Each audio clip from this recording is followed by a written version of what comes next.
If you're playing Elden Ring, I want to talk about this particular weapon because honestly, I think it's being overlooked. It's incredibly versatile, has crazy good damage, many different builds could try this, it has a bunch of things basically going for it, and I don't see many people talking about it, so in this one we're going to talk about the Great Omenkiller Cleaver. If you do enjoy these videos, make sure to drop a like and subscribe down below, and if you have any weapons that you think people are overlooking, let us know about them in the comments as well, and we can all learn together as a community. I'm Paradise Central, so let's talk about this greataxe.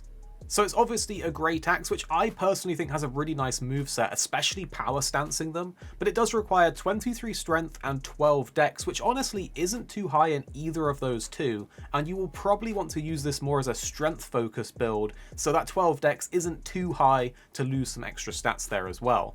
Visually, I think it's really cool looking, and going from the description, the blade of this huge, loathsome cleaver comprises a row of amputated omen horns. A weapon of slaughter wielded by omen killers. So the actual horns, the detailing of this weapon itself is literal horns of omens, and as you may know, the omens in the lore of Elden Ring are really interesting. They're kind of like discarded children of some of the more powerful characters like Godfrey and Marika. For example, Margot, the Omen King, was the son of Godfrey and Marika, and he was shunned and imprisoned below underground, which is where the omens are all imprisoned and basically kept underground, mostly. Because they're born that way with this like curse and affliction that is what makes them an omen, and that's why they're big and ogre-like. You may see some of them with horns and some of them with horns that have been chopped off, and this is essentially because if you were a commoner that had an omen-born child, they would chop the horns off, but if you were in nobility,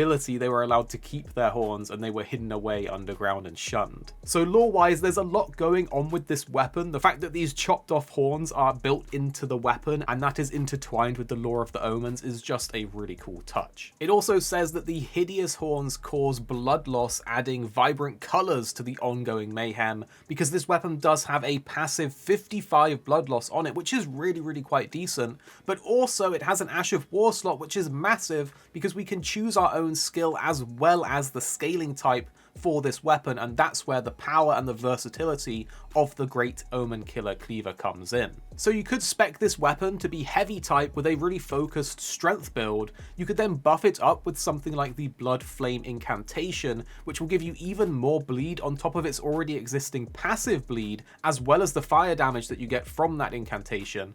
Then you could even use something like Prelate's Charge as the Ash of War to create the ultimate Pain Train combo that may even be a little bit overpowered.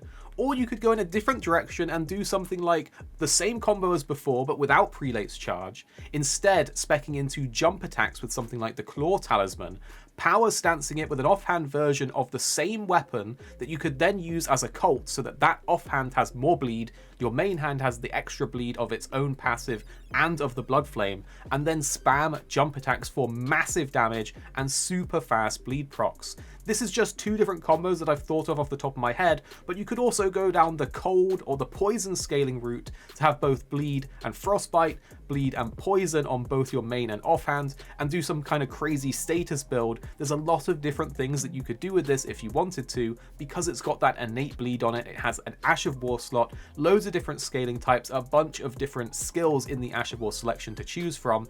Overall, it's a very powerful, very versatile weapon. What makes it even better is that you can actually get two of these in a single playthrough without having to get a friend to drop you one or to go into New Game Plus, so it makes power stancing really viable for everyone. You can get one of these weapons from the Volcano Manor near the Prison Town Church Grace Point. There's a campfire in the middle of the town, kill the Omen Killer enemy there, and then it will drop this and you've got your first one.